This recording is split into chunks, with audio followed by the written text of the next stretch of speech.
ಪೌಲನು ಎಫೆಸದವರಿಗೆ ಬರೆದ ಪತ್ರಿಕೆ ಅಧ್ಯಾಯ 1. ಒಕ್ಕಣೆ.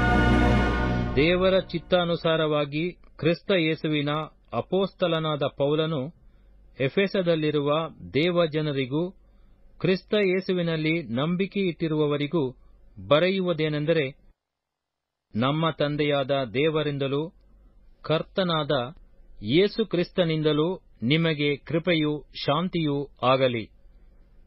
ದೇವರು ಕ್ರಿಸ್ತನಲ್ಲಿ ಅನುಗ್ರಹಿಸಿದ ಆತ್ಮೀಯ ವರಗಳಿಗಾಗಿ ಪೌಲನು ಮಾಡುವ ಸ್ತೋತ್ರ. ನಮ್ಮ ಕರ್ತನಾದ ಯೇಸು ಕ್ರಿಸ್ತನ ದೇವರೂ ತಂದೆಯೂ ಆಗಿರುವಾತನಿಗೆ ಸ್ತೋತ್ರ. ಆತನು ಪರಲೋಕದಲ್ಲಿನ ಸಕಲ ಆತ್ಮೀಯ ವರಗಳನ್ನು ನಮಗೆ ಕ್ರಿಸ್ತ ಯೇಸುವಿನಲ್ಲಿ ಅನುಗ್ರಹಿಸಿದ್ದಾನೆ. ಹೇಗೆಂದರೆ, ನಾವು ಪ್ರೀತಿಯಲ್ಲಿ ನಡೆದು ಆತನ ಸನ್ನಿಧಿಯಲ್ಲಿ ಪರಿಶುದ್ಧರೂ ದೋಷವಿಲ್ಲದವರೂ ಆಗಿರಬೇಕೆಂದು ನಮ್ಮನ್ನು ಜಗದುತ್ಪತ್ತಿಗೆ ಮುಂಚೆ ಕ್ರಿಸ್ತನಲ್ಲಿ ಆರಿಸಿಕೊಂಡನು. ಆತನು ತನ್ನ ಕೃಪೆಯನ್ನು ಪ್ರಖ್ಯಾತಿಗೆ ತರಬೇಕೆಂದು ನಮ್ಮನ್ನು ಯೇಸು ಕ್ರಿಸ್ತನ ಮೂಲಕ ತನ್ನ ಪುತ್ರರನ್ನಾಗಿ ಸ್ವೀಕರಿಸುವುದಕ್ಕೆ ದಯಾಪೂರ್ವಕವಾಗಿ ತನ್ನ ಚಿತ್ತಾನುಸಾರವಾಗಿ ಮೊದಲೇ ಸಂಕಲ್ಪ ಮಾಡಿದ್ದನು. ಈ ಕೃಪಾದಾನವು ಆತನ ಪ್ರಿಯನಲ್ಲಿಯೇ ನಮಗೆ ದೊರೆಯಿತು.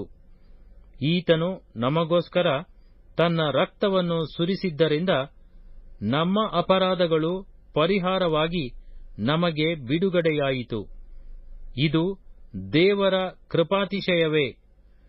ಆತನು ರಹಸ್ಯವಾದ ತನ್ನ ಸಂಕಲ್ಪವನ್ನು ನಮಗೆ ತಿಳಿಯಪಡಿಸುವುದರ ಮೂಲಕ ವಿಶೇಷವಾದ ಜ್ಞಾನವನ್ನು ಬುದ್ಧಿಯನ್ನು ಕೊಟ್ಟು ಆ ಕೃಪೆಯನ್ನು ಇನ್ನೂ ಹೆಚ್ಚಾಗಿ ನಮಗೆ ತೋರಿಸಿದ್ದಾನೆ. ತಾನು ಕಾಲವು ಪರಿಪೂರ್ಣವಾದಾಗ ನಿರ್ವಹಿಸಬೇಕಾದ ಒಂದು ಕೃಪೆಯುಳ್ಳ ಸಂಕಲ್ಪವನ್ನು ಆತನು ಕ್ರಿಸ್ತನಲ್ಲಿ ಮೊದಲೇ ನಿಷ್ಕರ್ಷೆ ಮಾಡಿಕೊಂಡಿದ್ದನು. ಅದೇನೆಂದರೆ, ಭೂಪರಲೋಕಗಳಲ್ಲಿರುವ ಸಮಸ್ತವನ್ನು ಕ್ರಿಸ್ತನಲ್ಲಿ ಒಂದಾಗಿ ಕೂಡಿಸಬೇಕೆಂಬುದೇ. ಕ್ರಿಸ್ತನಲ್ಲಿಯೇ ಸಮಸ್ತವೂ ಒಂದಾಗುವುದು. ಇದಲ್ಲದೆ ಆತನಲ್ಲಿ ನಾವು ದೇವರ ಸ್ವಕೀಯ ಪ್ರಜೆಯಾದೆವು. ಬರಬೇಕಾದ ಕ್ರಿಸ್ತನನ್ನು ಎದುರು ನೋಡುತ್ತಿದ್ದ ನಾವು ತನ್ನ ಮಹಿಮೆಯನ್ನು ಪ್ರಖ್ಯಾತಿಪಡಿಸಬೇಕೆಂದು ಸಮಸ್ತ ಕಾರ್ಯಗಳನ್ನು ತನ್ನ ಇಷ್ಟದಂತೆ ನಡೆಸುವ ದೇವರು ತನ್ನ ಸಂಕಲ್ಪದ ಮೇರೆಗೆ ನಮ್ಮನ್ನು ಆದಿಯಲ್ಲಿಯೇ ಆರಿಸಿಕೊಂಡನು. ನಿಮ್ಮ ರಕ್ಷಣೆಯ ವಿಷಯವಾದ ಸುವಾರ್ತೆಯೆಂಬ ಸತ್ಯವಾಕ್ಯವನ್ನು ಕೇಳಿ ಕ್ರಿಸ್ತನಲ್ಲಿ ನಂಬಿಕೆಯಿಟ್ಟವರಾದ ನೀವು ಸಹ ವಾಗ್ದಾನ ಮಾಡಲ್ಪಟ್ಟ ಪವಿತ್ರಾತ್ಮನೆಂಬ ಮುದ್ರೆಯನ್ನು ಹೊಂದಿದಿರಿ. ದೇವರು ಸಂಪಾದಿಸಿಕೊಂಡ ಜನರಿಗೆ ವಿಮೋಚನೆಯಾಗುವುದೆಂಬುದಕ್ಕೆ ಪವಿತ್ರಾತ್ಮನು ನಮ್ಮ ಬಾಧ್ಯತೆಗೆ ಸಂಚಕಾರವಾಗಿದ್ದಾನೆ. ಆ ವಿಮೋಚನೆಯು ದೇವರ ಮಹಿಮೆಗೆ ಎಷ್ಟೋ ಪ್ರಖ್ಯಾತಿಯನ್ನು ಉಂಟುಮಾಡುವುದು. ದೇವಜನರ ಮಹಾಪದವಿಯ ವಿಷಯದಲ್ಲಿ ದೇವರು ಸಭೆಯವರಿಗೆ ಹೆಚ್ಚಾದ ಜ್ಞಾನವನ್ನು ದಯಪಾಲಿಸಬೇಕೆಂದು ಪೌಲನು ಮಾಡುವ ಪ್ರಾರ್ಥನೆ.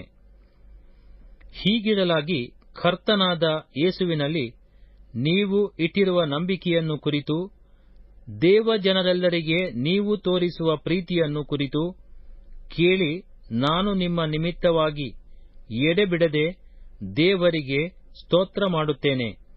ನನ್ನ ಪ್ರಾರ್ಥನೆಗಳಲ್ಲಿ ನಿಮಗೋಸ್ಕರ ವಿಜ್ಞಾಪನೆ ಮಾಡಿ ನಮ್ಮ ಕರ್ತನಾದ ಯೇಸು ಕ್ರಿಸ್ತನ ದೇವರು, ಪ್ರಭಾವ ಸ್ವರೂಪನಾದ ತಂದೆಯೂ ಆಗಿರುವಾತನು ತನ್ನ ವಿಷಯವಾಗಿ ತಿಳುವಳಿಕೆಯನ್ನು ಕೊಟ್ಟು ಇದುವರೆಗೆ ಗುಪ್ತವಾಗಿದ್ದ ಸತ್ಯಾರ್ಥಗಳನ್ನು ತಿಳುಕೊಳ್ಳುವ ಜ್ಞಾನವುಳ್ಳ ಆತ್ಮವನ್ನು ನಿಮಗೆ ದಯಪಾಲಿಸಬೇಕೆಂದು ಪ್ರಾರ್ಥಿಸುತ್ತೇನೆ.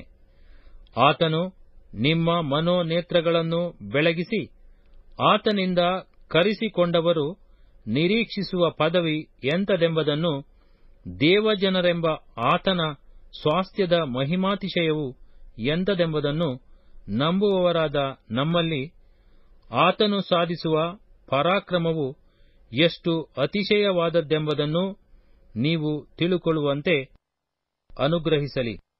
ಆತನ ಬಲಾತಿಶಯವು ಎಷ್ಟು ಮಹತ್ತಾದದೆಂಬುದು ಕ್ರಿಸ್ತನಲ್ಲಿ ತೋರಿಬಂದಿದೆ. ಹೇಗೆಂದರೆ, ಆತನು ಸತ್ತಿದ್ದ ಕ್ರಿಸ್ತನನ್ನು ಬದುಕಿಸಿ ಪರಲೋಕದೊಳಗೆ ಸಕಲ ರಾಜ್ಯತ್ವ, ಅಧಿಕಾರ, ಮಹತ್ವ, ಪ್ರಭುತ್ವಾದಿಗಳ ಮೇಲೆಯೂ ಈ ಲೋಕದಲ್ಲಿ ಮಾತ್ರವಲ್ಲದೆ ಬರುವ ಲೋಕದಲ್ಲಿ ಸಹ ಹೆಸರುಗೊಂಡವರೆಲ್ಲರ ಮೇಲೆಯೂ ತನ್ನ ಬಲಗಡೆಯಲ್ಲಿ ಕೂಡ್ರಿಸಿಕೊಂಡನು. ಆತನು ಸಮಸ್ತವನ್ನೂ ಕ್ರಿಸ್ತನ ಪಾದಗಳ ಕೆಳಗೆ ಹಾಕಿದನು. ಇದಲ್ಲದೆ ಆತನನ್ನು ಎಲ್ಲದರ ಮೇಲೆ ಇರಿಸಿ ಸಭೆಗೆ ಶಿರಸ್ಸಾಗಿ ನೇಮಿಸಿದನು. ಸಭೆಯು ಆತನ ದೇಹವಾಗಿದೆ. ಎಲ್ಲವನ್ನೂ ಎಲ್ಲಾ ಸಂಬಂಧದಲ್ಲಿ ವ್ಯಾಪಿಸುವಾತನಿಂದ ಅದು ಪರಿಪೂರ್ಣತೆಯುಳ್ಳದ್ದಾಗಿದೆ.